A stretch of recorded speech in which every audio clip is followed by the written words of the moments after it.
something of how this guy, you know, tries to get the family practitioners over there to think in research terms, and what you're going to meet is a real live guy who's quite capable of teaching and research and all, but is in a country practice. And that'll be next Monday, so it's the relief period in the middle of what is otherwise, you know, presentation stuff. I may have to, unfortunately, get interrupted if that phone rings, if somebody will take it off. There's unfortunately, a School of Public Health matter that they want to reach me on. I may have to take an interrupted phone call. Y'all just continue on me. Today, in the person of Ms. Sharnick and Ms. Garreson, we have a presentation on the healthcare industry, and they have, as I understand it, excluded physicians from it, even though the handout I gave you, I explained, so it might be unrelated. It deals with MDs in recession. And one of them going to deal with paraprofessional workers, and the other's going to deal with the non-professional workers. And they appear to be quite involved in a number of things here, that's obvious. So it's your baby, and take over. Today's session is not going to introduce you to a group of people you hardly knew existed like last week. Instead, we're going to talk about a group of people that we're going to be working most closely with in our clinical years. And I'm going to start with paraprofessionals. I hope to let you know a little bit more about them than you already do, and maybe change your mind about a few things you think. Before I begin, I want to tell you that the healthcare industry is becoming a big new industry. And I'm afraid all my statistics are from 1977. The book I got them out of was titled 8081, but for some reason the statistics were 1977. So in 1977, healthcare profession accounted for 8.8% of the gross national product. And if you looked at the Consumer Price Index, the expenditures for health exceeded any other items, like transportation, housing, food, that sort of thing. Okay, I said I wanted to talk about the paraprofessionals.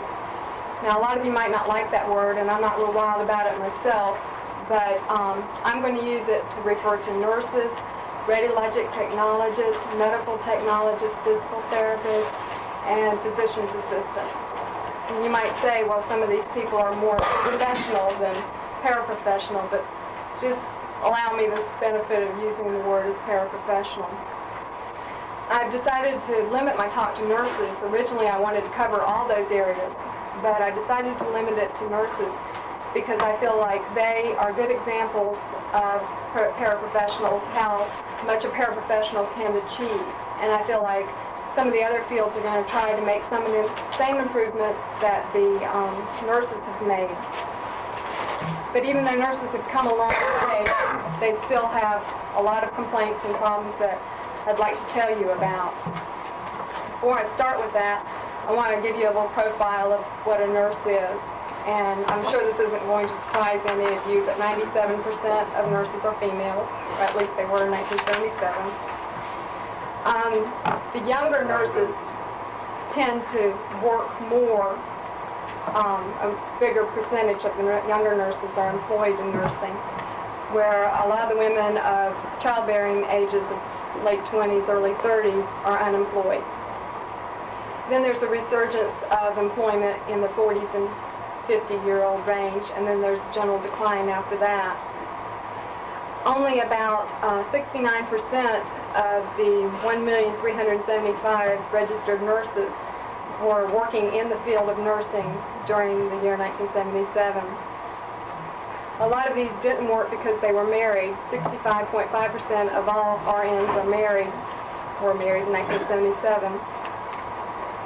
If you looked at the full-time workforce, 57.7% of them were married. But if you looked at part-time complement, 83.3% of them were married. So you can see that there was a tendency for married nurses to not be employed in nursing, usually because they were home raising their children.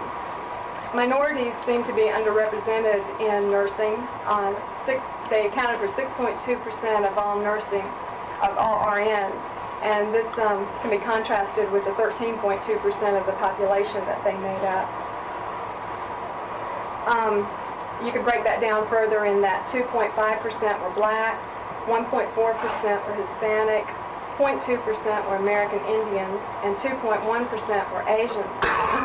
We used to get a lot of Asians immigrating into the United States, but since 1976 and 1978, there's been a greater than 40% decline in nurses and healthcare trainees immigrating into the United States. Now, nurses' education can vary greatly. A nurse can go to a 2-year community college-based program and get an associate's degree. 12.2% of the nurses in 1977 held that as their highest degree. Another alternative to them is to go to a 3-year hospital-based program, and when they graduate from that, they get a diploma in their RN. 59.8% of the RNs in 1977 had that as their highest degree. Also, like it's done here, they can get a bachelor's degree by going to a 4-year college, 2 years of general college and 2 years of nursing. That's what's offered here. They get a bachelor's degree. 18.1% of the RNs in 1977 held that as their highest degree. But more and more nurses are beginning to pursue master's degrees and doctorates, and those total to about 4% of the RNs. Also, there's an uneven geographical distribution. Nurses tend to get a job where they first trained in the same geographical area, and then within the first few years they move around quite a bit. Perhaps this is because they're following their husband, perhaps it's not. But they said if you looked on a worldwide scale that you could see that nurses were more unevenly distributed than doctors were. But I just want to talk about the United States. Mentioned that they take their first job where they trained in the same locale, and then they exhibit a great amount of mobility thereafter. Now that we've got the statistics out of the way, I'd like to talk about why a lot of them went into nursing. And if you ask nurses why, some of them will say, well, they just always wanted to be a nurse ever since they were a child. Others will say, well, I just got stuck with it. My husband died, or I got divorced, and I had nothing else to do, and nursing seemed like the best alternative. Others said, well, it beat retail clerking or something like that. But on the whole, most nurses just tend to fall into nursing without any particular reason. And perhaps this is because, a lot of them don't plan for any long-term career, and perhaps this is because female children in the society, at least women of this working age, were raised that women stay at home or they don't work most of their lives, and so they don't really need to plan for a career. So a lot of them fall into nursing and then end up in it most of their lives. Statistics show that most of these women will work most of their lives, even though they didn't really plan on it originally. Now, there's a question whether there's a nursing shortage. I'm sure everybody in this room would say there is, and I say there is. But in 1978, when Jimmy Carter was president, he said there wasn't. And the reason he said there wasn't is the statistics told him that.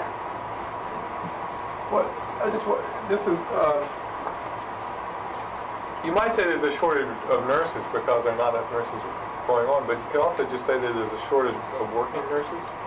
What kind of statistics do you have? What percentage of nurses are actually working as nurses? 69% were employed in their field in 1977, and it might be even less than that now. So there's another 30% that are out there. Right, and what I want to talk about today is why they aren't working in their field, why there's this shortage of women, of nurses that want to work in their field. So working nurses. Right, why they're choosing to work elsewhere. Because a lot of them are working elsewhere. They're not all just home having children. Some of them are working outside the home in other fields. And whether you look at it as an absolute or relative shortage, in the sense that they're shortage. Okay, no matter how you look at it, hospitals are having a hard time staffing their wards with Your definition of nurses. working in the field isn't working in a hospital. It's working anywhere in the It's not working healthcare field. in nursing. A lot of them are going into the retail clerking and some of the things. Okay, so did I explain that? Do you understand? Yes. Okay? In 1978, based on some statistics that projected that there would not be a nursing shortage, that there were enough nurses, Jimmy Carter decided not to renew the Nurse Training Act, which is the major source of financial support for the nursing programs. Now, maybe, like you were mentioning, maybe the reason he didn't renew it is that he looked at the absolute number of nurses and said, well, there's enough. But really, these nurses aren't working in their field, so there's not really enough. Anyway, the reason I believe that there's a nursing shortage is because you look through the newspaper and the want ads, and you see an increasing demand for them, and a lot of hospitals are having a hard time staffing their departments. Okay, for the sake of argument, let's say that there is a nursing shortage, because now I want to tell you why there's a nursing shortage, why the nurses are leaving their field, and what the reasons they give are. One of the reasons they give is low pay. When you look at a hospital bill, you can't isolate the nursing cost, how much money the nurses brought into the hospital, because their fees, or however you want to look at it, are included in with the meals and the housekeeping and the building mortgage. So you can't really isolate how much nurses are really bringing into the hospital. And so it makes it hard for them to argue that they deserve more pay.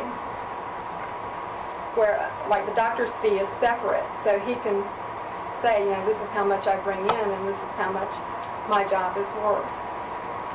And excuse me if I sound sexist by saying he for doctor and she for nurse, but that's the way it's traditionally been. And with the 97% females in nursing, I'm afraid I'll tend to use the word she for nurse. Okay, now this might be a little bit old. I found that the pay for nurses is about the same as secretaries, which are a lot less educated than them, and about 75% of what teachers make.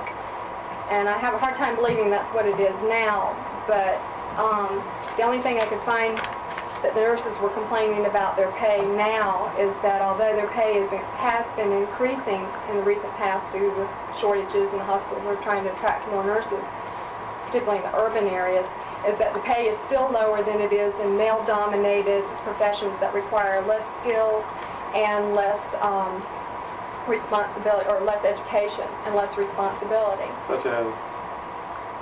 Such as they didn't say. I'm sorry. One of the big complaints that this one article mentioned is that in 1945, the difference between the median doctor's salary and the median nurse's salary was $7,500. In 1980, that difference was $66,500. Now, I'm not a financial wizard, but I doubt that's all due to inflation. What was the first year? 1945. 35 years.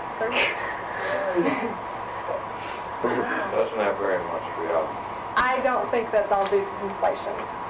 Well, it wouldn't have anything to do with inflation. Well, Inflation would still be affecting you would inflate if you would assume that the difference between the two occupations would stay the same with time. You'd want to know what $7,500 in 1945 dollars is worth today, and it's not going to be close to $66,500. Now, you'd have to decide on what the average rate of inflation's been over those years. And, you know, even if you assume 10%, you know, it's not going to come up to $66,500. So that's a major complaint that they have, is that the doctor's salary's been going up at a much greater rate than theirs. And this is one of the areas that the nurses don't offer many solutions for, because it's a very complex problem trying to decide how they're going to raise salaries of nurses, and how the invisibility of what their occupation brings into the hospital because of the bill being mixed in with the meals and the housing, the housekeeping and the building mortgage. So what they say is that this needs further study. But most of the other problems I'm going to tell you about, they have definite ideas about solutions. I mentioned earlier that they have a lot of nurses have personal reasons for leaving, such as obligations outside the hospital, children or whatever. And one way they think that you could bring more women that are working outside of the hospital back into the hospital is to offer daycare or offer more part-time jobs in nursing, and perhaps the new concept that I'm sure you've heard about on PM Magazine and everything about job sharing, where two people share the same job. Some nurses have unrealistic expectations about what they expect to get from a job, and they partly blame the recruiting advertisements that you see in the nursing magazines that say, come work here, it's the job of your dreams, you know, oh, I always dreamed of a job like this. Anyway, they believe if the ads were more honest and if the interviewers would tell them the pros and cons of the job and not just try to butter it up and make it sound good, that they maybe wouldn't have these unrealistic expectations and they wouldn't quit when they got disillusioned. And another personal reason they complain about is that there's a mismatch between the worker and the job, such as someone really likes OBGYN and they get stuck on an orthopedic ward or something like that. And the best solution here, of course, is just to match them, and to match them early, because like I told you, they tend to move around a lot, particularly in those early years right after graduation.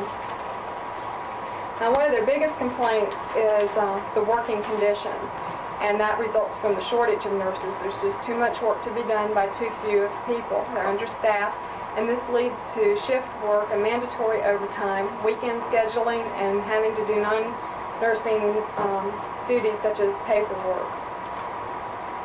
And what they also feel like they're inadequately prepared because they'll be pulled out of their department to go work in another department, and they won't feel like they're giving the patient good care because they're not used to working there. They don't know where the supplies are kept. They don't know what the routines are, and it's a whole different kind of patient. If you're used to working with a surgery patient and you're working with an OB patient, it's just different, and they feel inadequately prepared.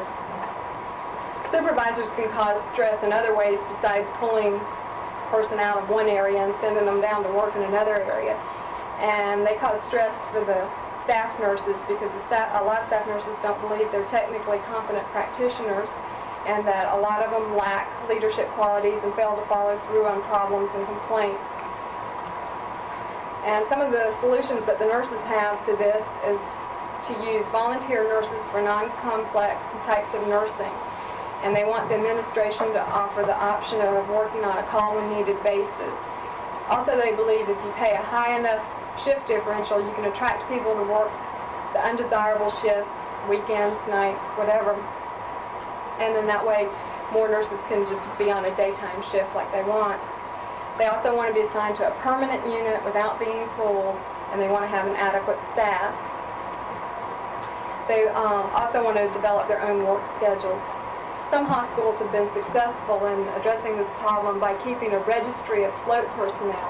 What this means is they hire nurses at a much, much higher salary, but the nurses have the disadvantage and they're not working in one place. They have to float around to wherever they're needed that day. And also, maybe these nurses don't get the same benefits. Either they get fewer or maybe even no benefits at all, depending on what the financial compensation is. And evidently they've been successful in attracting enough people that needed the money that they'd be willing to float. Maybe they have easier going personalities. They don't get as upset when they have to go work in a place they're not used to.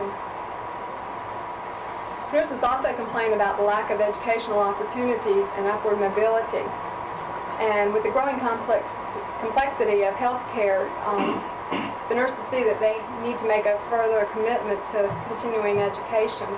A lot of them are pursuing higher degrees on their own and going into expanded nursing roles, like the hyphenated nurse, the nurse practitioner, the nurse midwife, that sort of expanded role. A lot of them are doing this on their own, but what they would like to see the employer do is provide more in-service education, more seminars, more paid educational leave, that sort of thing. In the 1950s, there was a transition going on in nursing, and a lot of nurses were climbing the success ladder away from the patient. But today, they want to go back to the patient, and they want career ladders in clinical practice, and they want financial rewards for their competence. Now to their major complaint. Working conditions was a pretty big one. This is their major complaint, and that's lack of respect. And who's giving them the lack of respect? The doctors. Very good. Okay, they want the doctors to show them the respect they feel like they deserve, and they want them to listen to their suggestions. They want to have greater input into the patient care, and after all, they spend much more time with the patient than the doctor. And they believe that nursing is not a service for the doctor, but rather it's a service for the patient. They want to practice to the limit of their ability. And one solution that has been fairly successful is some hospitals are setting up joint practices. And what that is when the nurse and the doctor get together, a nurse is assigned a few patients of her own. It's not where every nurse covers every patient on the floor. Each nurse is responsible for a certain number of patients. And she works closely with the doctor that is over their care. The nurse has input, and evidently this has had a lot of benefits that has made a lot of people happy, and I'll give you a list of results of a study that was done. In 1977, the National Joint Practice Commission received a grant from the Kellogg Foundation for the purpose of setting up and demonstrating these joint practices in hospitals. And then in 1980, the representatives from the Kellogg Foundation and the members of the commission and the representatives from the hospital that were involved and some representatives from the American Hospital Association all got together to discuss the findings. And it turned out that 9 facts came out of this type of patient care, that it reduced the hospital stay, but unfortunately it cost a little bit more daily, but the reduced hospital stay supposedly offset the slight daily increase in cost for the patient.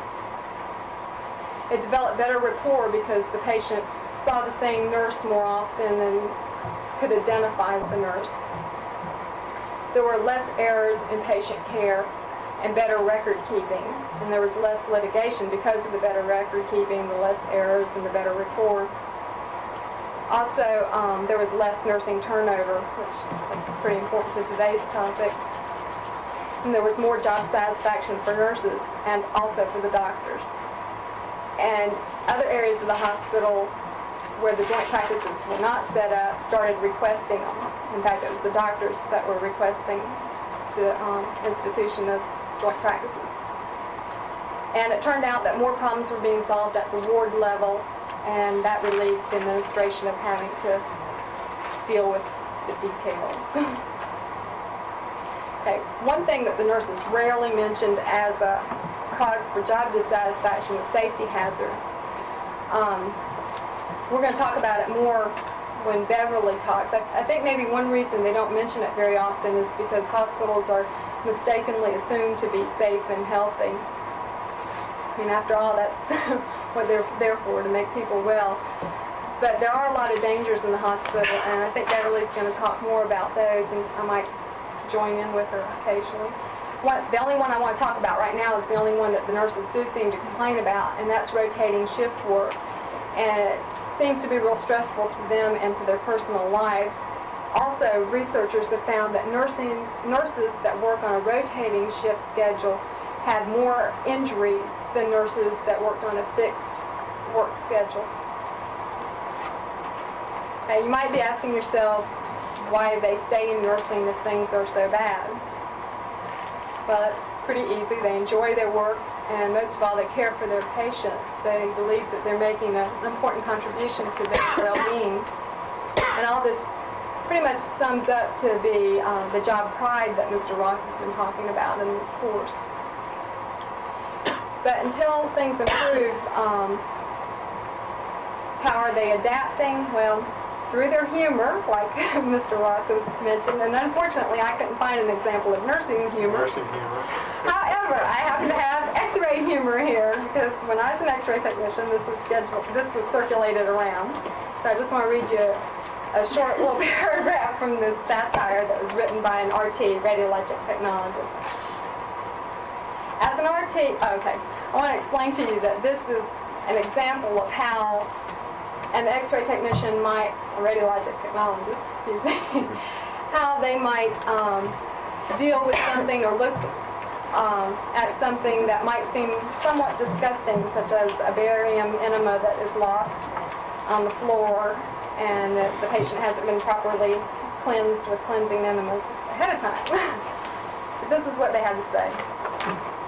As an RT, I mix the barium to be used in colon enema studies. I'm also proficient at cleaning the secondhand barium off my shoes, uniform, table, floors, and walls, and all the way down the hall, and occasionally even the ceiling. I have calculated that 3 ounces of barium properly dispersed will cover 160 square feet of available space. Let any paint manufacturer do so well. Now, y'all laughed at that, but I roared when I read it because I can picture it. I know what they're talking about. I want to just read you one other short paragraph that shows how, why they might stay in their job, the humorous look that they have at it. Still, radiology is a fascinating specialty. Where else in one day could you meet a fresh young man who invites you into the darkroom to see what develops? A frustrated old man who wants his radio fixed, and an 82-year-old lady who needs her shoulder examined and anxiously inquires if the x-rays will make her sterile. Okay, another way nurses are adapting besides their humor is that they're professionalizing their work and their behavior. And also now there's more of a tendency toward unionization. And I don't want to say too much about this because Beverly's going to talk about it quite a bit. But in the past, a lot of nurses have had such a strong class pride or job pride that they felt like it was just unethical to join a union because they equated union with striking. Well, turns out that even though they think that some of them may think it's unethical, they're beginning to understand that, or they're beginning to see that they're beating their heads against a stone wall when they try to talk to the administration or the doctors that won't listen to the things that they've been asking for. And so a lot of them are deciding that they're going to stay, they're going to join and fight together instead of leave their jobs, because they realize that when they leave their jobs, they're just making it worse for the nurses that they're leaving behind. They're just making more understaffed problems and things. So more and more they're deciding to join together and to fight for improvement instead of changing jobs. And many of them are leaving the state affiliates of the American Nursing Association and creating or joining unions such as 1199, which Beverly's going to tell you a lot about. I'd just like to conclude with saying that soon we're going to be in a position that we can maybe help out if we just are willing to listen and keep an open mind and then to act. Otherwise, we're going to lose the nurses. And can you just imagine what a hospital, much less your private doctor's office, would be like if you didn't have a nurse? If you can't think of it in any other terms, think of how much less money you'd make if you had to do the job that the nurse does too, as well as your own. Now, soon Beverly's going to be talking to you about the non-professionals in healthcare. In a book that we have here called The New Nightingales, the author claims that the non-professionals in the hospital, have their jobs defined in relationship to the nurses, and that the scope of their job is limited because the nurse's job is limited, and that their frustrations are just mere images of the nurse's frustrations. So that's why we thought it was important to introduce you to the nurse first. But before Beverly starts, I'd like to say just a little bit about 1199. I don't want to take too much away from her talk. But 1199 is a union for healthcare employees that it's mostly non-professionals, but there also are a lot of nurses and x-ray technicians and physical therapists and that sort of people in the union. But besides doing collective bargaining, which is the only thing I ever thought unions did, they also bring some culture to their members. And one example of this is a musical production called Take Care. And what happened was a lot of non-professionals and paraprofessionals got together with professional songwriters and told them about what a day in their life was like and what it was like to do their kind of job in the hospital. Then the writers developed the musical based on these people's life story. And professional actors were hired, And this show goes around and plays at Union hospitals during the lunch hour, and it kind of boosts up morale, and it dramatizes to the hospital audiences a significant part of their own culture. The writers of Take Care said that they hoped that the musical would reflect and contribute to the unique spirit of the workers. And I'd like to play the title song for you now.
What did it call to supply for an extra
Could you comment on why, when there's a growing shortage of nurses and a growing glut of doctors, that nursing salaries do not go up and doctor salaries do not go down? That would be interesting to know. Well, That's what the nurses are complaining about. I would speculate on why. There's a reason there. Well, the doctors are in control. They're in power. And that's what I was hoping to get across to you, is that we are going to be the ones that are going to have a certain amount of control. Now, the administrators, I imagine, get the final word, but doctors have a pretty good amount of pull in the hospital. And I'm hoping that this will introduce you to some of the problems that people we'll be working with are going to have, and hope that we can make a difference. I've worn these shoes before, and I know what it's like, so I hope to think that I would be sensitive to these facts. I hope that I don't get so busy and wrapped up in my own life, my own problems, that I become insensitive. That's the only reason I'm throwing it out to you, is that we just all need to keep it in mind. Maybe we can make a difference.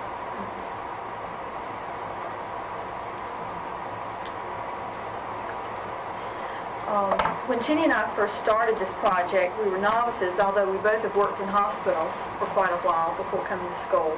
We knew a lot about our own areas of expertise, but we knew very little about others' areas. I will be briefly overviewing the hospital setting and overviewing the non-professional employees. And those are the folks who assist in patient care and in typing, cleaning, cooking, and keeping the hospital going. These are the people who oftentimes do the work of the hospital. A lot is written about professional workers, but not quite as much about hospital workers. And as Mr. Ross had mentioned earlier, Jeannie and I decided to handle that. She would do the professionals and I the folks who are the non-professionals. I want to save plenty of time for Mrs. Mary Ann Watson. She's a familiar face in our group and has been during this course. She's an exceptional woman. She's a nursing assistant at Fairmont General Hospital in West Virginia, and Jeannie and I had the opportunity to talk with her a few weeks ago and found out a lot about her. And she's really a busy lady, and we wanted everybody to get a chance to talk with her and meet with her. So we're going to save some time so that we could discuss some things with her. She's also Secretary-Treasurer of the Industrial Union Council of West Virginia. And besides that, she's Vice President of her own local 550. I want to give you an overview of what I'm going to be doing. I'm going to be talking about some stats, just talk about that briefly, and then overview hospital workers in general and give you a descriptive profile of several hospital workers. Then I want to go over some women's issues, in particular about some of the jobs. And then Jeannie and I are going to talk about safety, which is one of the issues that many folks talk about in the hospital. And then with Ms. Watson's help and Mr. Ross's, of course, I'm going to talk about labor unions in the hospital and a particular union, which is Local 1199. And then I want to talk with Ms. Watson so that y'all get a chance to meet her. Now, what I'm going to be talking about today is in many ways controversial, and I didn't want a lot of the men in the class to rocket out of their chairs when they started me talk about women's issues and women in the hospital. But I think it's a large part of what you're going to be seeing, and it's something to keep in mind. I don't mean for it to cause an argument or whatever, but it's just something to think about. I used a book called The New Nightingales, and I used a lot of the statistics from this book and other journals. But what they did was they talked with hospital workers in two hospitals, one in Pennsylvania, a small rural hospital, and another one in California. And both were non-union hospitals. They talked about how it is before the union came in, a lot of the problems they had before, and how the union changed their hospital after it came in. And so that'll give us a perspective on that. Not that you have to think, always in terms of that as in every hospital. Let me just briefly go over some of the things and then get into the gist of the matter. The healthcare industry is America's largest employer, and any study of its impact on the economy must recognize that from 5 to 7 million workers make their living providing health care. To kind of give you an idea of what goes on in a hospital, there were 36 million admissions in 1976 to general hospitals for a ratio of 168 admissions per 1,000 population. And the South accounted for approximately 34% of the total. There were as many discharges from general hospitals as there were admissions. So there's a lot of paperwork and a lot of work for folks who work in the hospital. In 1976, there was a daily average of 797,677 patients in general hospitals for an average occupancy rate of 75%. We've talked a lot about a hospital, and we really haven't defined one. And it's defined as a facility with at least 6 beds, which is licensed by the state as a hospital, which is operated as a hospital by a federal or state agency, and is therefore not subject to state or local licensing laws. In different states, they're run different ways, but that's the general definition in the United States. And hospitals are classified as either general or a specialty hospital. And I have a lot of statistics on that if you want to see some of this. And you wonder where people are getting their training. Hospital workers are getting their training.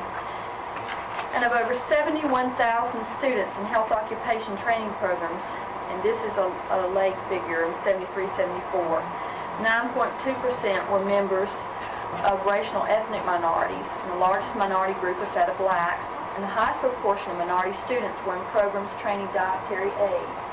And that was 9.2%, and that was 6,526 people. And the highest proportion of minority students were in programs training dietary aids, and that was 63.3%. There's some other, and it gives some of the other jobs and the ratios there.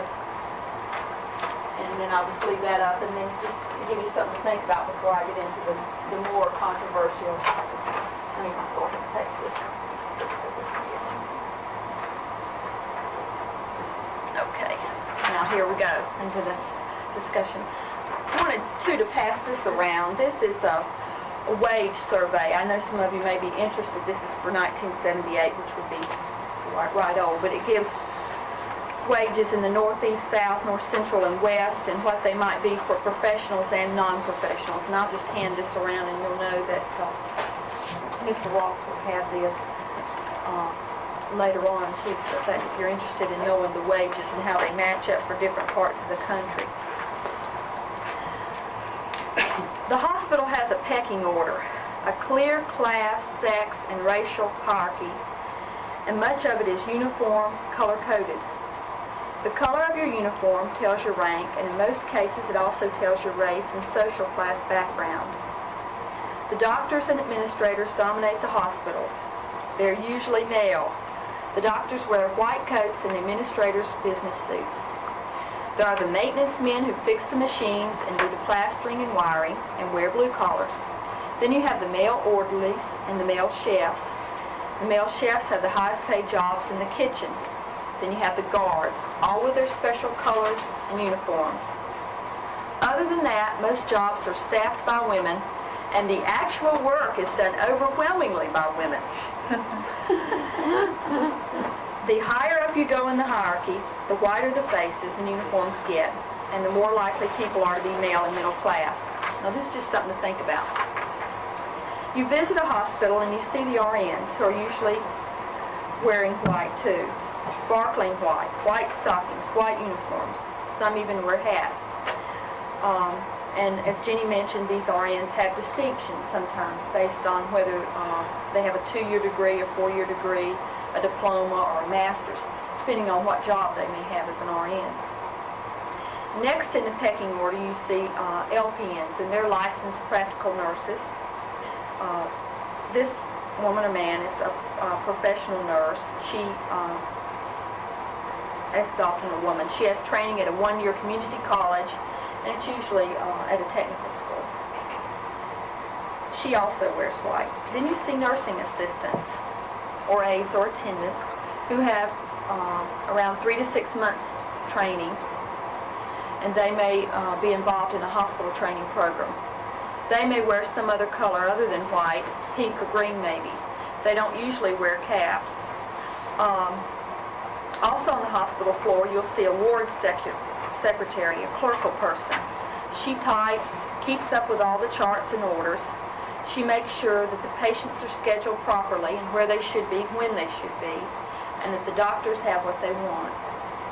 On the same floor, you might see darting in and out of rooms someone in yellow, pink, or light blue who has a mop in her hand. In a city hospital, she's probably black or Spanish or an older immigrant woman. She's a housekeeper and the lowest paid worker in the hospital, depending on where she works. If you're there in the hospital at lunchtime, you'll see someone walking around with a tray of food. She's a dietary worker and she's wearing a different color also. She, with several other women, push large carts of food up to the floor. You can't always see all the smaller departments that keep a hospital going. The lab techs, the people who work in the central sterile room, central supply room, people who work in the laundry and wash and fold the linens, the people who travel around and draw blood, the various clericals who type the patient's records, keep files, do billing and accounting, and the doctor's individual secretaries. You also can't see the women who serve food in the coffee shop and work as saleswomen in the gift shop. Lots of people are tucked away in offices, kitchens, or labs where you can't see them or notice them, but they're help run, and they may run the hospital. Now I want to talk about women's issues, because a lot of women, as I said, most of the women are hospital workers in hospitals. Two things I want you to think about that women had said in the interviews that they had done in this book, The New Nightingales. One lady said, "They treat women like they were coming out of religious orders, without family, children, or husbands." And another lady has said, "The problem I see is that management treats women equally as crummy as they treat men." To learn more about the priorities of women workers, the Coalition for Labor Union Women, who did the statistics for the two hospitals, asked women what they disliked most about their jobs. And women often chose scheduling of hours, trying to work and raise a family, not enough time off, staffing, not enough people to do the work, the way I'm treated, and wages in that order. The responses are suggestive, not definitive, of their priorities. Many issues in a hospital interlock, and Jenny mentioned this, in particular staffing and scheduling. For instance, the hospital does not hire adequate staff, for example. So the staff on hand have to work harder, longer, more irregular hours, which creates more turnover and absenteeism and more staffing and scheduling problems. Many women work because they need the money, and though many of them say they would work even if they did not need the money, probably few of them would do so if their employer stopped paying them. In that sense, the paycheck is the bottom line. One thing I wanted to mention that a lot of hospitals often say to employees that are happy, they'll say, "There's the door. If you don't like it, leave." But I want you to keep in mind that the door swings both ways, and people can come in and go out, and organizations like a union can come in, so on and so forth. So that's a good point to keep in mind. It may be puzzling that people who perform what educated people regard as disagreeable jobs so often say they like them. Most hospital workers will complain about their jobs, but most of them will insist that they like or even love their work. Here, the distinction between the job and the work may matter, for what these women are usually saying is that they like what they do, the content of the work, but heartily dislike many of the conditions under which they do it. Caring is a major theme in the positive responses to work. Helping the sick, doing useful work, taking pride in work. It's apparently what makes hospital work gratifying and interesting, despite the long list of complaints raised about the job. For these women, work is likely to be useful, meaningful, and seldom routine, boring, or alienating, as some experts on job alienation assume it to be. But positive responses can turn sour when staff, supplies, equipment, and supervision are inadequate. Many of the women polled in this book said that hospital management, they complained about it because they said it doesn't care enough about the patients. 93% agreed that the hospital quote, cares more about money than about the patients. And before I go into different job situations, I wanted to bring up what a nursing assistant who was polled said, what she described as the 11 S's. These were things that she described that were important to her in her job. Security, staffing, scheduling, stress, safety, sick time. She mentioned her problems with sexism and segregation, Step Up, which is promotion and upgrading, supervision, schooling, and speaking out. I know Jenny has mentioned this before, but I wanted to mention it again about, and I'm going to go in now to the nurse's aide's job. Today, most nurses' assistants, nurses' aides, work on a team basis. For example, and this is just an example, there might be one RN, 2 licensed practical nurses, and several nurses' aides for a certain number of patients.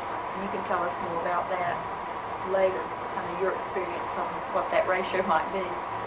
But the nurses' assistants may function just as well as the RN or the LPN because they've been in the hospital longer.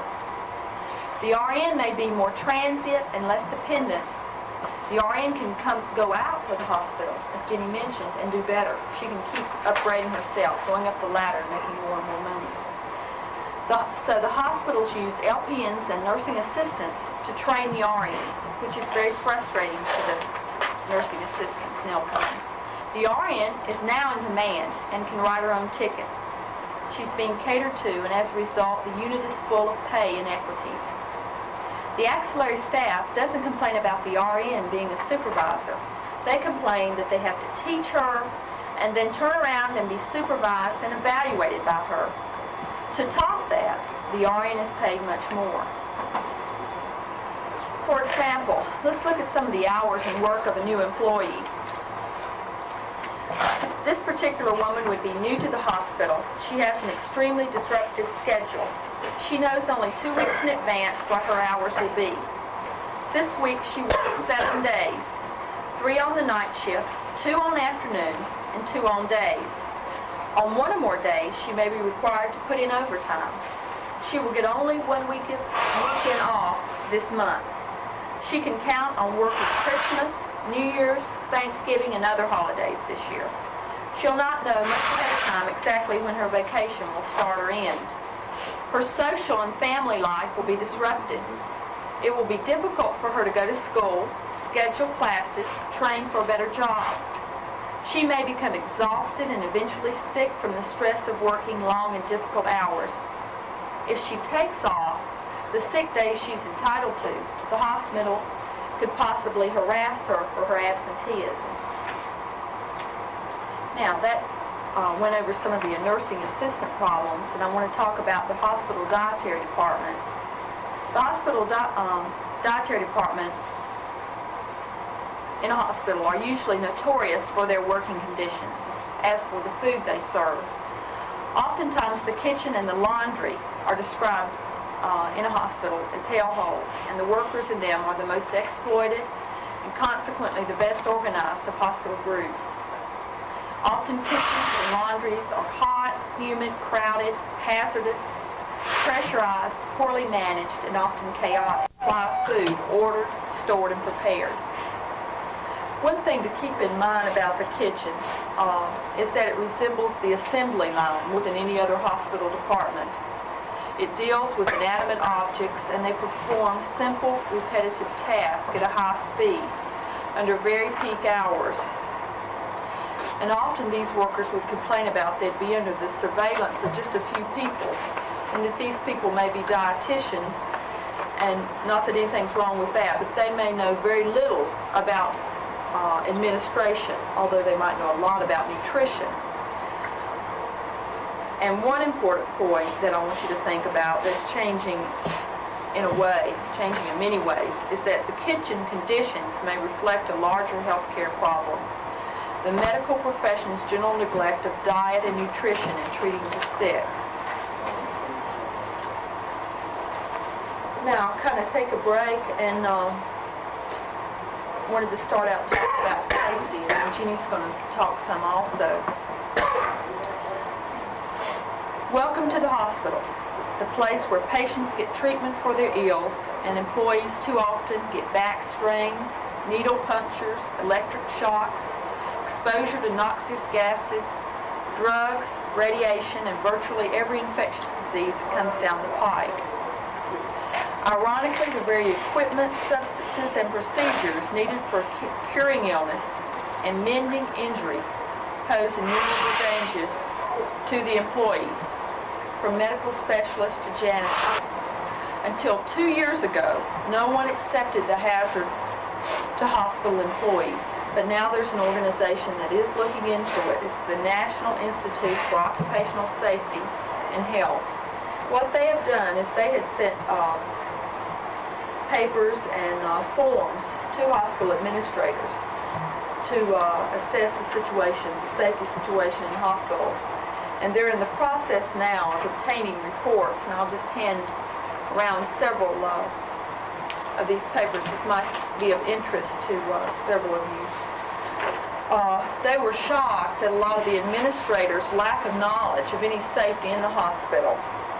And they're just getting this data together. This data is put out by 1199. What are some of the hazards? Well, let me just start with a few and then just hit from there. Hospitals are high-stress employers. 15 of the top 27 occupations with the highest incidence of mental health disorders would come from hospitals.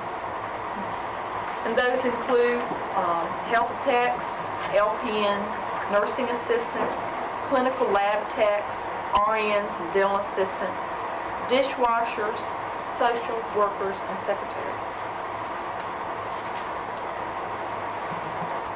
And let me get into more of this. Hospital work is demanding, emotionally and physically.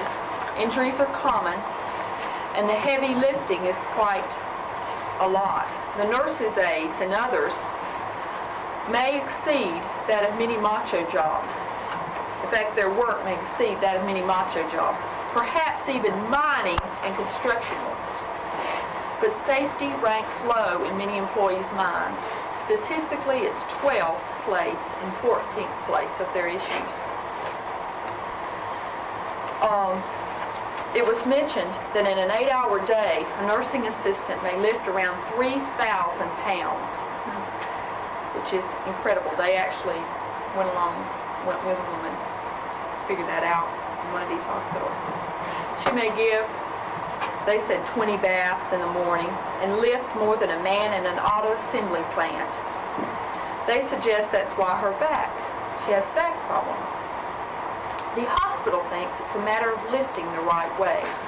That helps, but it's not the answer. A person who tries to lift 20 people a day will have problems no matter what.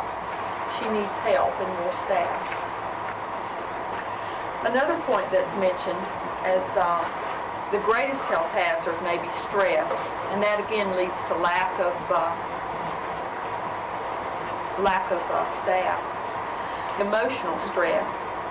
60% of the women surveyed in the 2 hospitals listed emotional stress as the main problem. And only 24% felt the same about lifting and bending. Their main stress was that of being a wife, a mother, and a hospital worker. And such stress has another name, and burnout. And that was something that we mentioned earlier. And Jenny also mentioned about the shift work stress, and I won't go into that any further.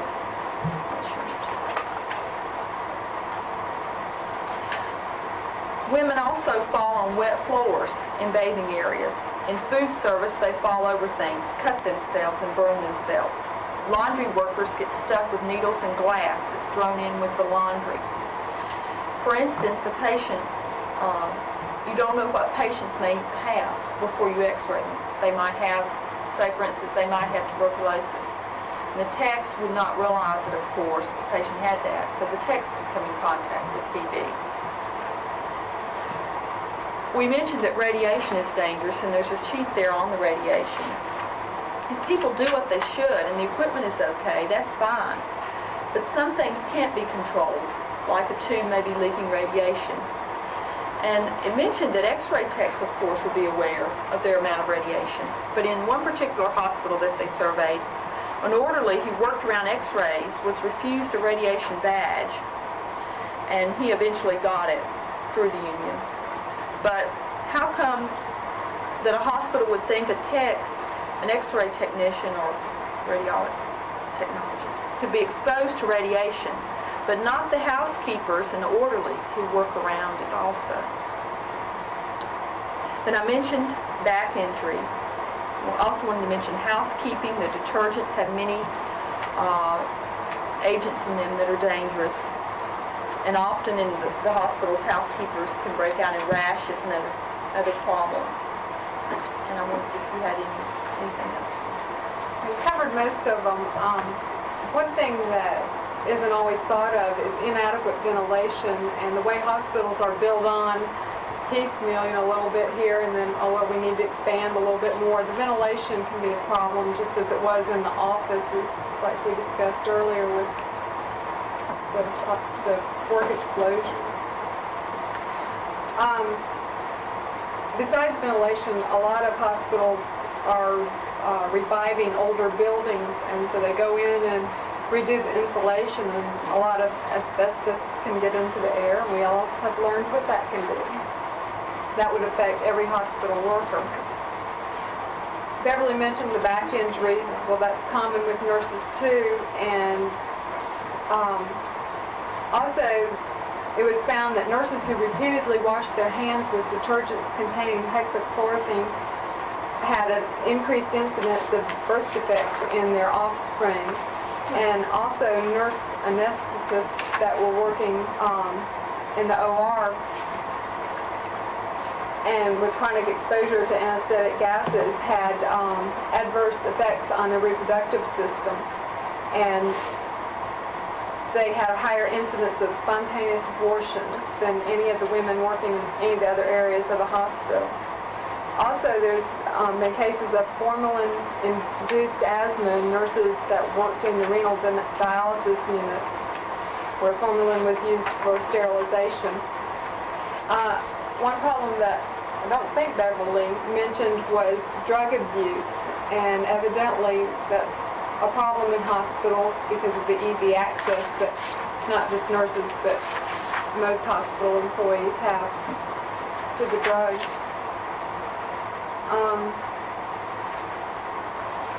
And then one other hospital safety hazard that isn't always mentioned is fire. And how do you think that patients would be evacuated from the hospital if it were to catch on fire and they couldn't contain the fire quickly enough? The elevators are usually on one power source, and so you're not supposed to use the elevators. And a lot of hospitals don't even require stretchers to be on, like cot-type stretchers to be on the floors. So how would you evacuate someone that had tubes in every orifice of the body and took two strong people, one on each end of the litter, to carry this person down 2 or 3, 4, 5, 10 flights of stairs, making the turns in a tight stairwell? And evidently when hospitals are constructed, not a lot of considerations given to fire. And it hasn't been a problem yet, but you always hear about hotel fires and things that people never thought would happen. So it's just something to think about. Problem that's unsolved. What this brings up is that what's common to everybody is the feeling of powerlessness. And I wanted to bring up one answer to this feeling of powerlessness so that you can think about it. And Miss Watson can tell us more about it also. The union gave both of these hospitals some dignity and a sense that there's something they can do to change things. In an unorganized hospital, the situation at those hospitals were desperate. When hospitals became organized, the situation was not good, but it was much better. The struggle to get more power and control for workers isn't to be done overnight. And I'm no authority on unions, but I thought with the folks that are here, you can help me. But I'll go on in dig into this. Though some people outside the labor union may be unaware of it, unions include millions of women among their members. And in many large unions, women are reaching or have already reached a majority of total membership. Overwhelmingly, these millions of women work because they have to work to support themselves and or their families. In other words, they may be women who are heads of families, I mentioned last week. Their commitment to their jobs and to unionism grows as their job tenure increases. They're taking themselves very seriously, and so is the labor movement. Beginning at the bargaining table and in legislative halls, the strength of unionism is determined by the size and solidarity of its members. The millions of women who work for a living and who may or may not be union members work in a wide variety of jobs and under vastly differing work conditions, so they may be expected to have vastly different priorities. Workers do in fact achieve a large measure of control over their work through unionism, since virtually every clause in a union contract involves control over some kind of employer practice. We have several contracts here, and Ms. Watson also has some, and you're welcome to look through those. They're quite interesting. Contracts even control supervisory behavior by imposing the rule of seniority on rewards and the rule of law on punishment given workers, thereby reducing favoritism and arbitrary employer behavior. Unfortunately, not all arbitrary behavior is controlled, nor other forms of undesirable supervisory behavior, such as incompetence, uncaring attitudes, and resistance to change. And through the steward system, unions also maintain a continuing presence at the workplace, which allows them to interpret and often enforce the contract on the spot. Since many stewards are unpaid and untrained, the system is far from perfect, but it does give workers some representation in its control right there on the job.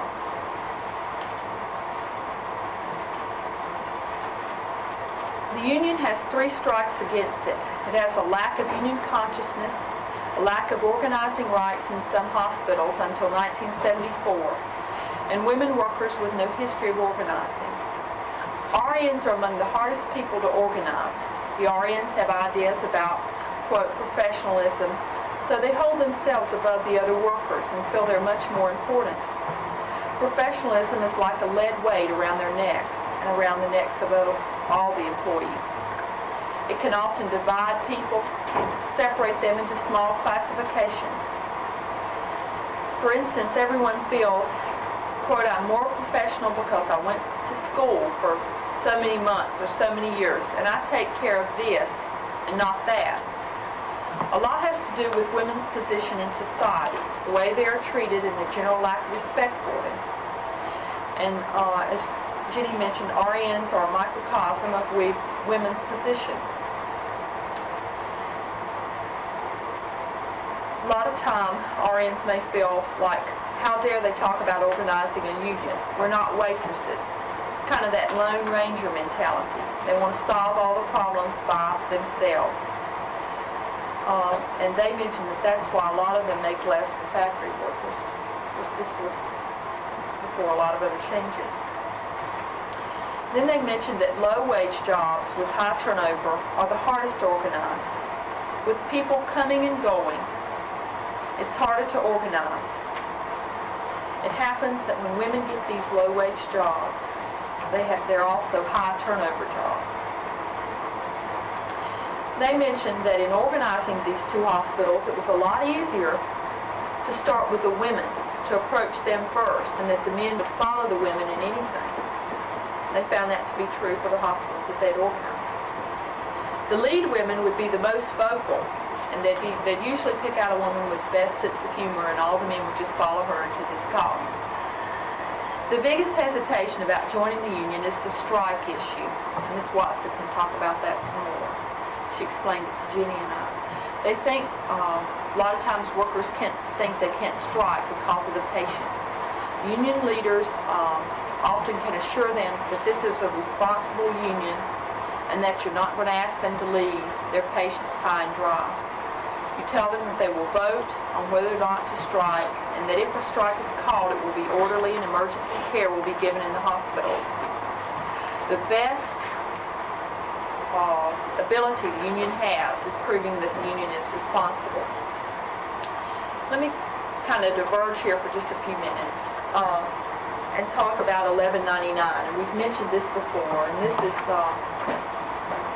a large, what is called a local 1199. It's retail department store union. It's the largest union of hospital and drugstore employees in the United States. It has 70,000 members.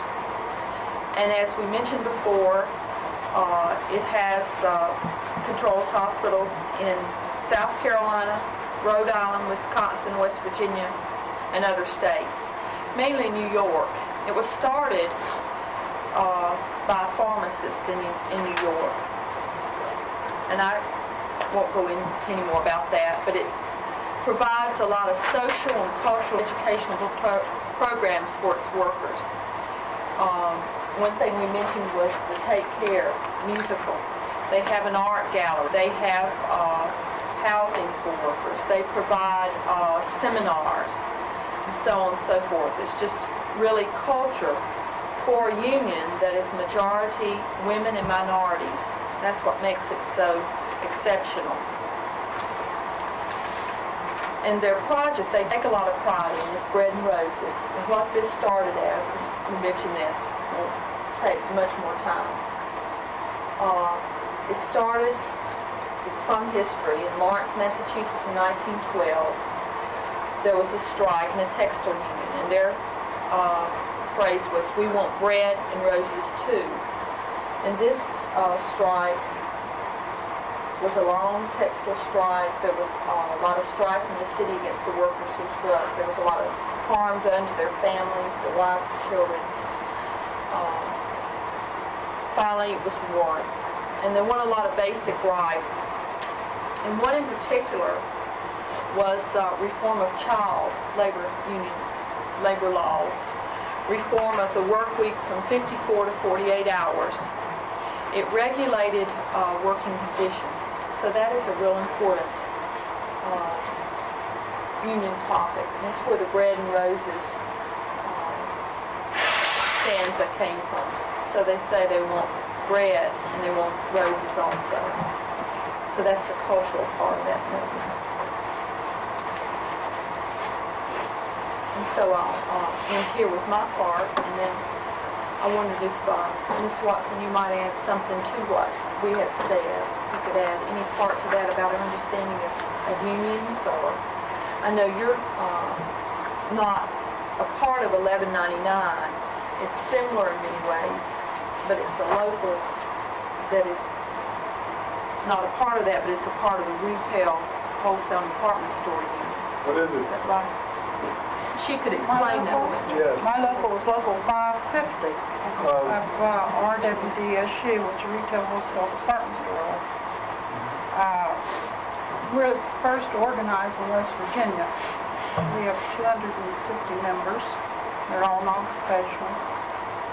We struck in 1964 for recognition. We were out for over 6 weeks.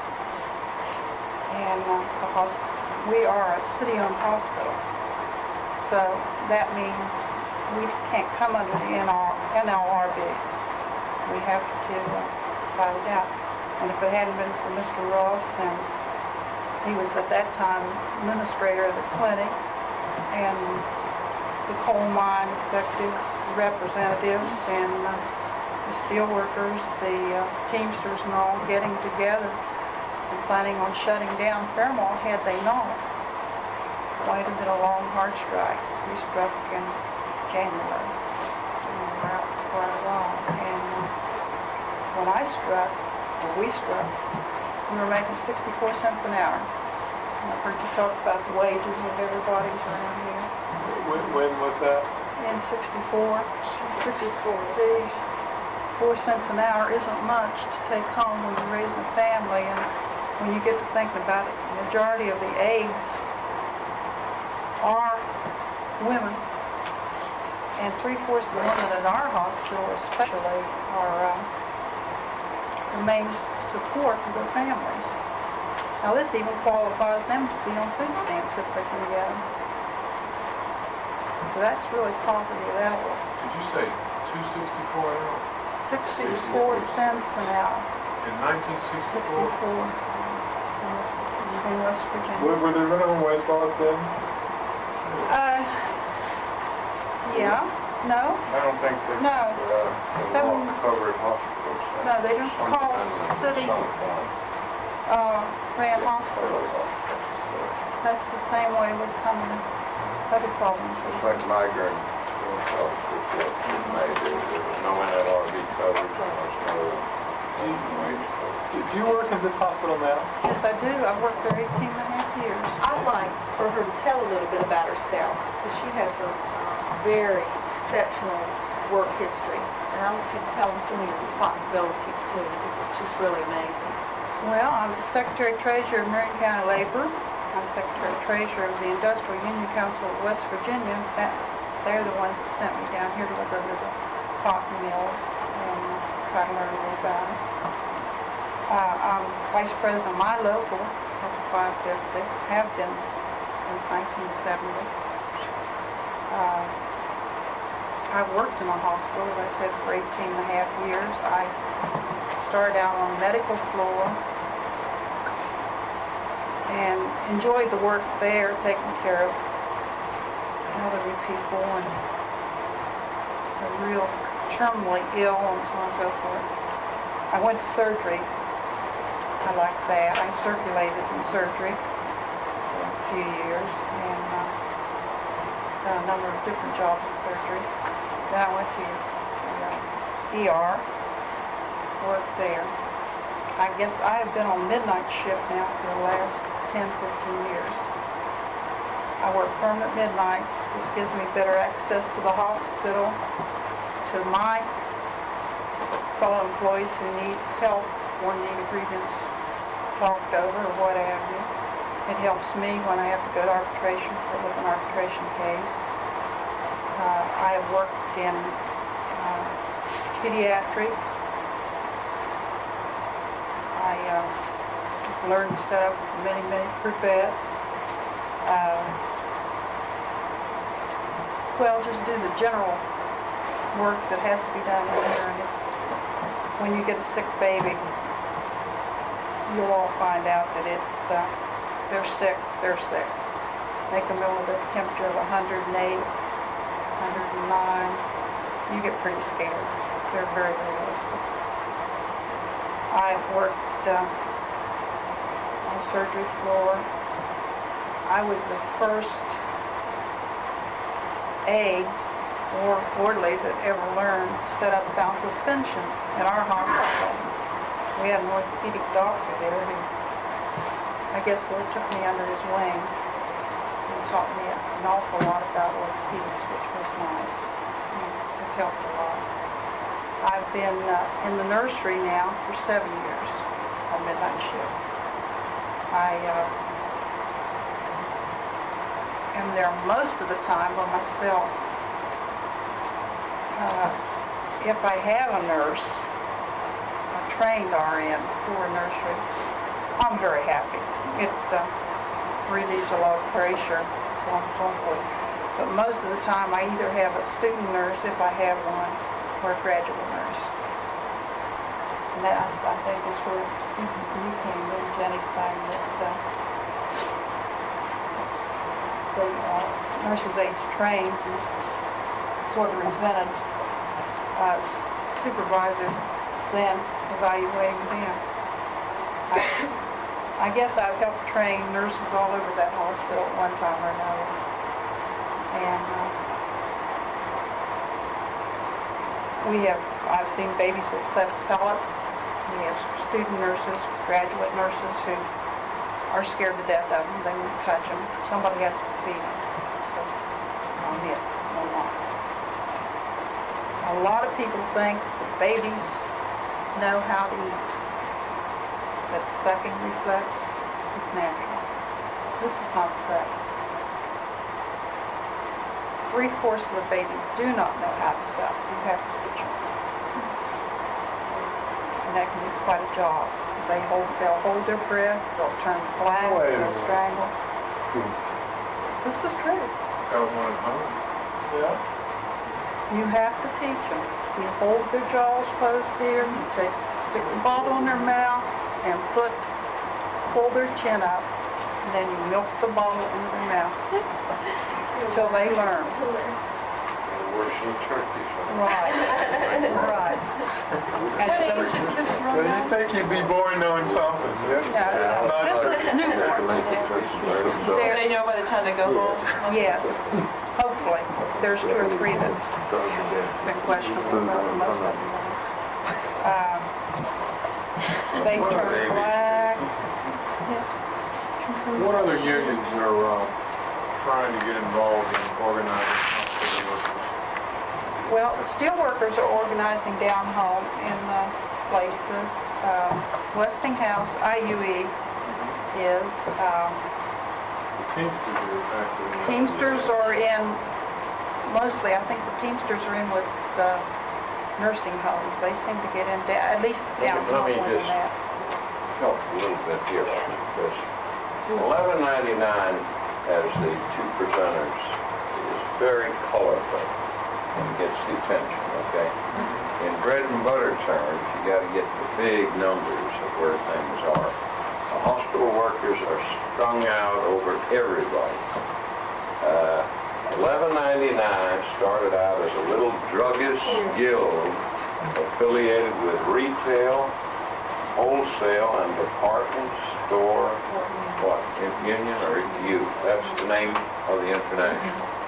You understand, they were like people selling retail drugs, and they started out. They had the imagination to become this. See how clever that is? You see their number is disguised as a logo. Can you see it down here? You understand? And this is what they call themselves. They turn themselves dramatically and with imagination. This kind of thing. There isn't another part of the labor movement as the imagination to take art museum art and reproduce it and sell it. Follow me? I mean, the whole labor movement has to buy $11.99. This tiny little local's imaginative cultural program. These are their But posters. These are and their so on and so posters, forth, that's their record. You tape, follow me?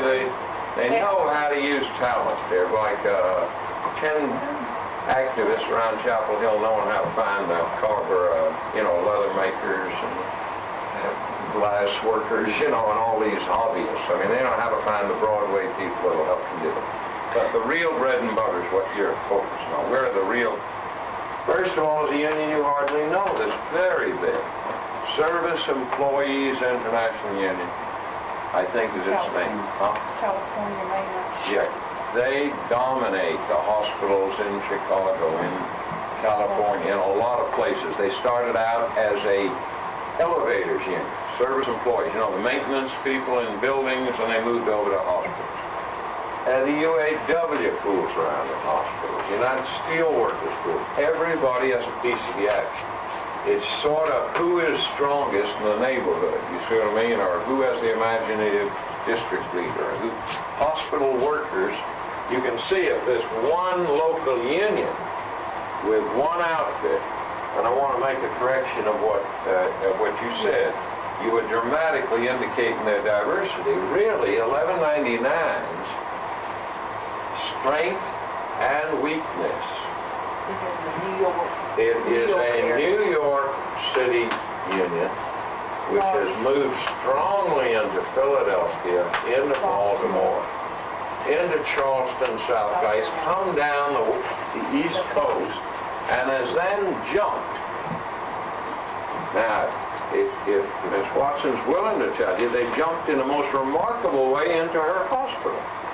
Who scabbed you? How many strikes have you been in? I've been through 6 strikes. I mean, these are non-professional workers going through this kind of torture. 6 strikes since when? In less than 20 years. This is awful bad to be like at the minimum wage, and be forced out by the management over and over again. First, because they wouldn't even give them a union. Then because they wouldn't give them that. And who scabbed you during that whole time? The professionals. The The RN. professionals went right through the picket line, the hell with it, kept with a bunch of the board members' wives and the volunteers, kept the hospital moving. In other words, they didn't want the sick people, you follow me? They helped on transferring them to the university hospital, they did everything. Like a strike date, you follow me? It's Durham County would move, the workers would help move everybody into Duke or into North Carolina. You don't hurt the patients, but there's still, that isn't what that management wanted to do. They wanted to bust the union, they brought the nurses through for, was it 4 strikes or 5? A long history of the nurses scabbing, but watch what happens. There's nothing, you know, if you know labor history historically, that's going to make more militancy in the end the day they wake up. You follow me? This goes on so long and then it explodes. So what did the nurses decide to do? To join your nice little conservative union? No, they joined a black-run, black-dominated, Spanish-speaking dominated big city union. A lily-white bunch of small town. You see what I mean? This is the answer they pay the management back with. The day they decide to go union, they've got a bunch of mountaineer country nurses who are getting their education from militant left-wingers out of New York. You got me? Are you getting to what happens? They're a strange union.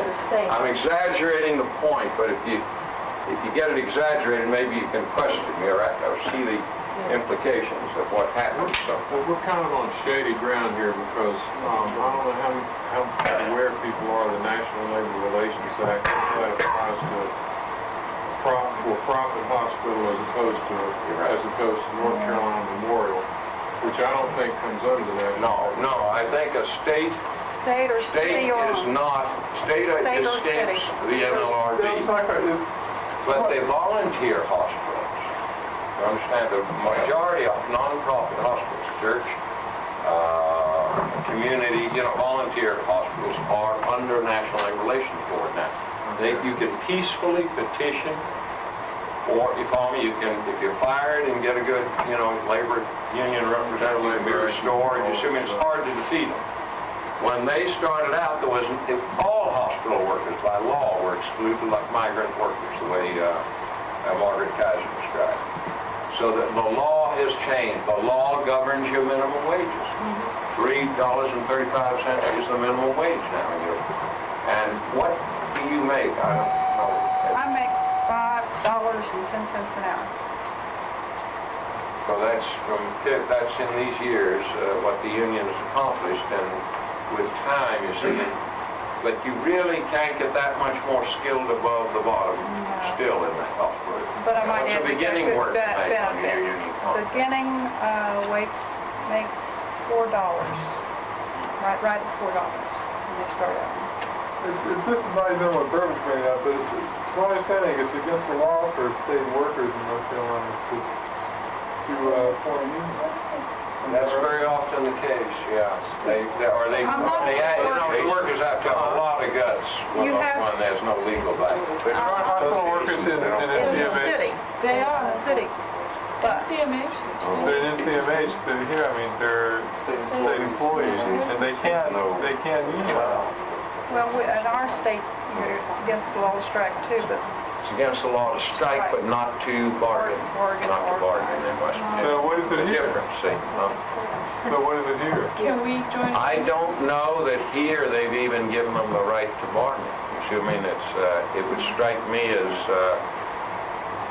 with the mood of this legislature, that it would not be a mood. You have an association that negotiates with, that lobbies, that's what they do, they don't bargain, they You're talking lobby. about the North Carolina State Employee, Yeah. What you're talking Been about effective. is if someone tries to organize, they can be kicked out the door if they're not protected under the law. Pretty much, I think the bargaining, it has to be very polite, doesn't it? And, But if it's against the law, there's no organizing going on at all, because yeah, that's why you notice where 1199, where was 11, how close did 1199 ever get to us here?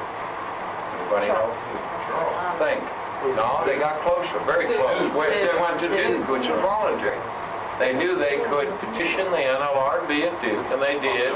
They came within 100 miles, 100 votes of, on about 4,000 workers, I think, of taking it. They lost like 1900 to 2000 or something, you know?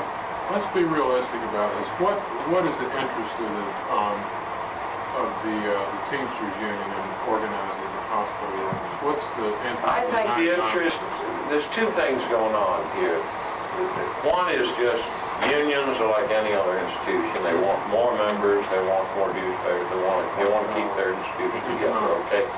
Secondly, some of them are very far-sighted. The UAW picks up hospitals in Michigan because it is losing auto workers. It sees historically as steel workers, Marianne, the steel workers, have you got another belter? I didn't know if you... Yeah. Okay. But as the steel workers, that's only recent they're moving in, right? As they're losing the steel industry. Yeah, they're moving in and up in Wheeling and Elkins. Okay, they're moving because they do That's up have on West the highway. Virginia, Pennsylvania steelworkers that are likely to lose them, you follow me? So it is, first of all, a membership thing. Secondly, there's another reason. Who is it that's most militant right now in the USA? Let's go by, name some of the categories of people compared to 1930s. Was then auto workers, steel workers, road workers. Who today is really willing to take the establishment on? Teachers, flight controllers. I mean, let's look around and look at it. People with college degrees, nurses are willing to take them on, you follow me? Nurses have converted the ANA in many places, just as teachers have converted the, Michigan EAA into a bargaining unit.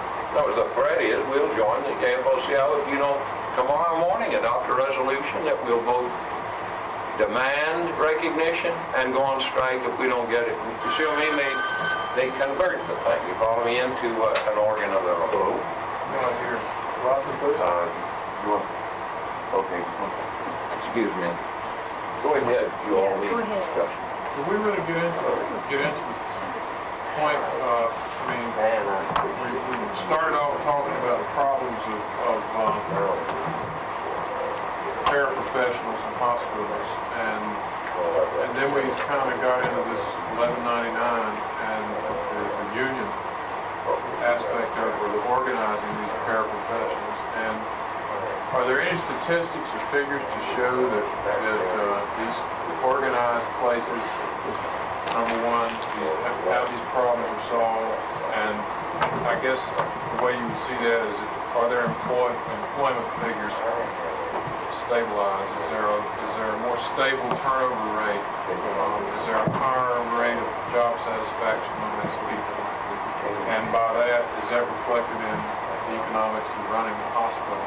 Because I think that's the bottom line. This book here too gave statistics of these two particular hospitals. It was a more stable hospital. There was less turnover.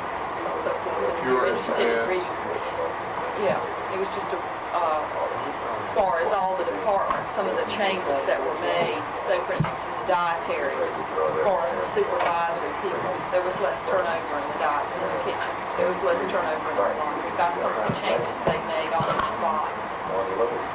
But I can only speak for West Virginia, and statistics there are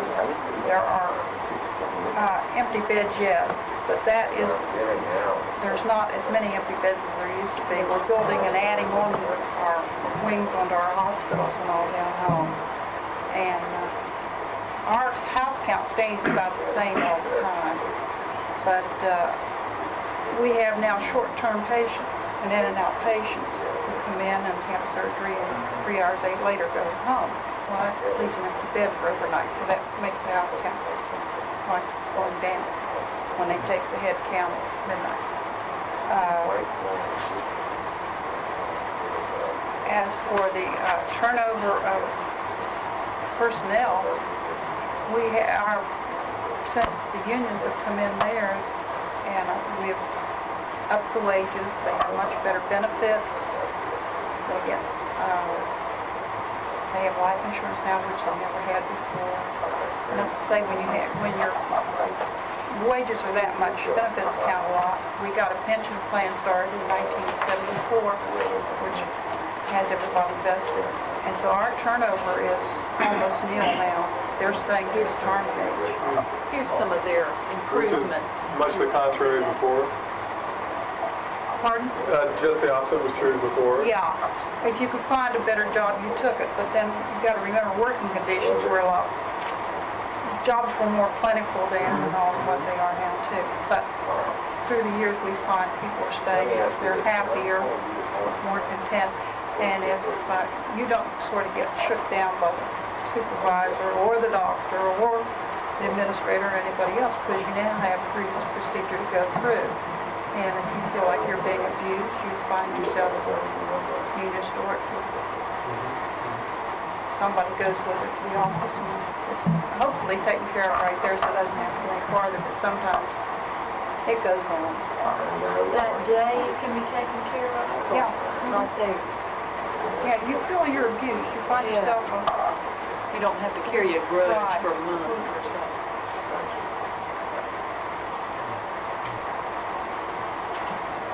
That's something that's different to me. I felt like there might be a lot of inequities in the hospital. Jenny and I were talking about sometimes there'd be inequities in pay and as far as favoritism and if you could get a vacation or so on and so forth. Sounds like with that format you have less of that. And I wondered if that was is that our contract, our last contract? Did you show them the other one?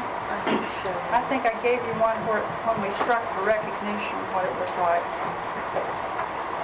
You can't compare that place to NCMH. No, I mean, we don't want to do that. Private hospital in No. the United States. We want Because to make that plain. We it's can't not do governed by that. NLRB, because And certainly not NCMH. Can't It's compare. much more competitive here for That's hiring right. nurses. I mean, they've got a bunch of different Sure. hospitals to go around, and they compete. They're not the best, but they still pay a lot better than hospitals in other areas. That's right. how come there are doctors in 1199? There's only one doctor's local union I'm aware of in the United States, and it does have an AFL-CIO affiliation, but not through 1199. That was when we struck It's for in Washington, recognition. D.C. I don't think doctors, when they've acted, have tended to necessarily form a local, the interns and residents struck very effectively in some large cities. They tend to do it through informal, the kind of bank employee thing we talked about to avoid the tar of being part of the labor movement. They just form whatever they did, the New York City organization of residents and interns. They shut the place down because they got what they wanted. You know what I mean? They're probably more militant than the average local, but they did it without an affiliation. Most of the time, doctors can get what they want without collective bargaining. You're more or less your own. You're They're right, more- you're right. Yeah. They have the least reason to join. That's They right. do, they do. So a Individuals doctor can't necessarily get what he wants changed in the administration of the hospital. No, you're right. That's why you have medical, board meetings and stuff, and they get to Joint join conference meetings. Yeah, but the threat of it. But they can do it without. Hospital's a lot greater than a nurse. It's different issues, they're businessmen issues. You see, they're really using the hospital, the community's institution as their workshop. It'd be as if we furnished workshops for all car mechanics or public factory. If you want to be cruel about it, that's what the free enterprise system does. It gives surgeons and doctors in need of a place to work. So they have issues about as businessmen, how do we operate in this place? And they argue with administration. The nurses aren't paid on a scale equal to what you consider crafts. They're not paid for their level of skills. I think their point that it's female-dominated industry is what to do. How do you all feel about the satisfaction? Is that clear in your mind that, or did we discuss that enough? I missed out if I did on the phone. I mean, we've tried on a lot of these things like can you conceive of dietary aids being quite proud of what they do? I mean, is it difficult to conceive of the non-professionals having pride in an area like this? No? You have to like what you're doing. Well, how about the spills? I mean, an aid has, And get- it's a mess, right? Very, very bad. what is it? What is the life then? Talk about Yeah. yourself, I don't talk know. personally I about take what I satisfaction take you get pride when you do. in what I do. I feel like when I go home, I've done something. I've done a good job. I'm proud of what I've done.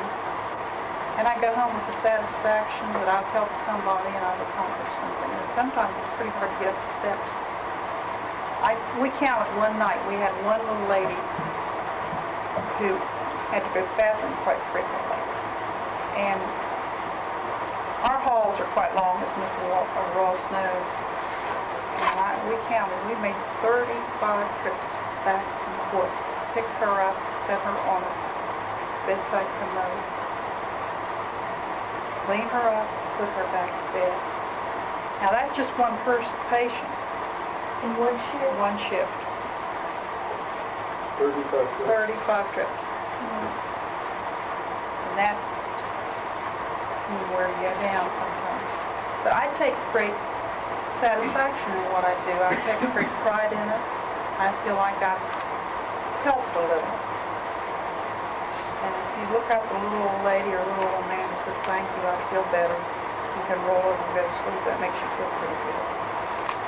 I worked as a ward secretary during college in the summer times, mainly because it took no training. And I can remember wanting to be a nurse's aide, but that took training because the actual hands-on the patient was kind of a stratus up here, and anything that didn't directly deal with the patients was much lower, which is what I do, is I enjoy the patients. So, you know, I can remember admiring the nurses' aides, wondering if I'd ever have longer during the summer sort of training to do The that. other thing, I guess, was that reverse business. I mean, their green RN was above you, and she signs the notes and all, you can't, but she does not know what to do with that cleft-palate baby, and she's been out 2 or 3 years. I mean, if she's scared to death of something very different, I don't even know, I guess, no doctor's ever scared of what you see, I guess.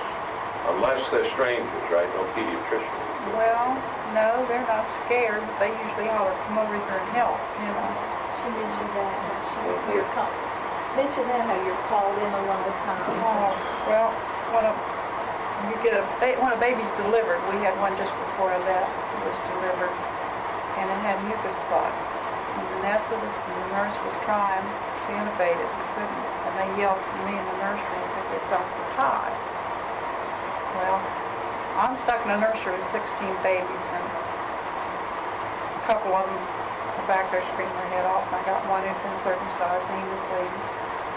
And I ran to the phone, and the only thing I said to Dr. Todd, I dialed his number, and I said, Dr. Todd, this is Mary Ann, help, and hung up. Within 3 minutes, he was from Country Club Road to the hospital running in the door. That makes you feel pretty good, But he knows who it is, and he can... He respected her judgment and knew that she wasn't going to call unless it was an emergency and unless she needed him. A lot of times, I found that a resident will, on one service, will keep calling the resident on another service, and to the point where the resident on the service that keeps getting called will just say, I'm just not going to answer that. And it's kind of like crying wolf or whatever, but he knows to take her seriously. The point you made, though, is very important. This is a terribly big distribution. I left all. What I forgot is one other huge union, I don't know its right name, it's the American Federation of State, County, Municipal. Now, they have those kinds of workers, and they take those kinds of hospitals in city after city. They might have 200,000 hospital employees. Yeah, that's You see, this outfit, what you said, 70,000, okay? This outfit may have 200,000 scattered around. You see, they've played with pulling them all together and making one big hospital union, but it's very hard in union politics, you know what I mean? Now, this outfit has thought about merging with this one. Because like your local's not part of 1199, but you're in there, and that would make a union of over 250,000, you see, if those two came together. It'd be much more difficult. The Well, if this mergers are outfit, off like, now. huh? Contract merger is off now, so. Yeah, they're not thinking of merging. It's very hard to get a merger because there's jobs at stake. You know, how many organizers will lose their jobs? How many officers? Is the Hospital Corporation of America unionized?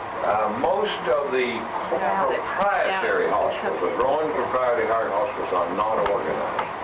And they go to seminars just like, well, mostly it's in southern industry. They go to the same seminars that I get invitations to, that I sometimes will bring you the kinds of invitations. They're usually union busting seminars. You know, I mean, they're very fancy worded, you know, psychological stuff, and an organizational development man's going to do this, and somebody else, you know. The whole idea is how to keep a union organizer off your property, how to keep, you know, what to do when the first union leaflet appears. If they go underground, how to detect that they're underground, didn't mean you work for. You know, I mean, it's all the kinds of things at the border of illegality if they're under the NLRB, see. But they simply do like most management, especially in the South and in small towns, they don't want unions. I mean, a thing we haven't even talked about, let me speak as management a while now, okay? I don't sound much like management, especially when you hear somebody say that when they were in trouble, I called a few people together, but they were the lowest paid people in town, you know, below the minimum wage and on strike. And, you know, about 5 weeks on strike, I got pretty damn aggravated and just hosted for drinks at my house, you know, the president of the Mine Workers Union and the Teamsters and a whole bunch of other people. So what the hell happened to them? You know, labor movement. I mean, you know, it isn't your goddamn union, so you're sitting here on your butt. You know, where's the old-fashioned days? In this town, all you have to do is send the word through something. I mean, spread the word to the FLCO vice president. He's a thing. He'll run right to the Chamber of Commerce and tell them they're going to shut this town down. I mean, all you got to do is say Monday, I think we were talking on Saturdays, on Monday morning there are no mines going to work. The Teamsters ain't going to deliver anything. That ends UPS, that ends everything, you know. And this is just what they did. They sat there and they boozed a while, and they said, you know, they sort of got their guts together that all they had to do was $10 an hour man or $5 is take some damn pity on some people. I mean, don't let this happen to poorest paid people. They're going to go back in like driven sheep, you know. They're about starved to death, you know, after 6 weeks. And what happened was, I think on Monday night, the district president of the mine workers called and said the vice president of Consolidation Coal, a member of the hospital board, said, do you really mean that you're going to throw wildcats on Monday morning at us? You know, was that informality thing? And he says, I think the guys are going to do it, because I think you told some of us that the Barrackville miners, a lot of rank and files had come down and said, we're going to shut our own mines down. All you have to do is spread the word. It's out of control. The locals are going out, you know. And he sent the word, you see, through somebody. And so the funny thing that happened in Fairmont history, the Sunday paper had 8 columns, all war news, all national news, all fit. Hospital board refuses to ever recognize union, will commence bringing in, not strike breakers, he used some other word, you know, new workers will be employed and replace all pickets starting Monday. They're starting a whole new employment after 6 weeks, you see, ending their seniority. People with 18 years, 50, you know, everyone's going to be thrown out and replaced. That was, released Saturday night before they got the word. And the whole strike was over on Monday, sometime before Monday, 5 a.m. In other words, they got scared to death after that. That was their line up till then. They got the word that, so the businessmen on the board all said, what the hell are we doing? We've gotten caught up with some union-busting lawyer, you know, at a high consultation fee, and it isn't worth doing it to the town. You know, we're going to end it. And they recognized the union during the night. And on Monday morning, that meant that bargaining commenced. You didn't get a big raise, right? A couple of pennies. I mean, you see, it never, that's management. Let me give you that back. As management, I never found, I had 2 local unions. I never found that if you treat people squarely, that I'd end up with more management prerogatives than Mr. Munson has in North Carolina more. You want to be cruel about it? I mean, you understand, if you treat a union decently, if you have a luncheon now and then with a union committee, I mean, they haven't been treated decently, don't you see what I mean? And find out, I don't want grievances, I want to know what's on your mind. They become a suggestion box. They become, and they say, well, I'll tell you where our people feel mistreated. You don't let things get worse, you start responding. If you have an intelligent management, and I found this true in steel, wherever you got intelligent, Xerox doesn't get excited, IBM, you follow me? They don't usually have unions. If they get them, they don't get excited. The vice president at Delta, so we only got 2 unions. We're in a bit of trouble. We're a non-union company. The airline pilots are organized. We live with them very easily. And in about 3 cities where we go in, the Teamsters or the machinists have taken the flight attendants or the mechanics or something, and we're not, we have no strikes, we have no problems, but they're cool about it. You see, it's when you get hostile, and you get hostile labor relation management. So I always felt that I had more prerogatives than most managers around. Because, you could go to them in advance. You can, hell, the Delta union employees are contributing to buying Delta airplanes. You follow me? I mean, the whole thing's sort of ridiculous if you think about it. If you treat people right, the union is simply their vehicle for them being able to come forward and say what they think. But it does not, they never interfere. We have stronger management language. The clinic I was at, then that anti-union administrator was granted by your locals over there. 1199 is limited. Ours goes on and on. Any union worker may be asked to work outside their job classification at any time on behalf of patient care. Any union worker, will be asked to do this. The union is totally committed to a non-occupational category whenever management deems that it will help patient care. I mean, here's some of that language. I mean, it's just, you follow me? It's the opposite of what you think.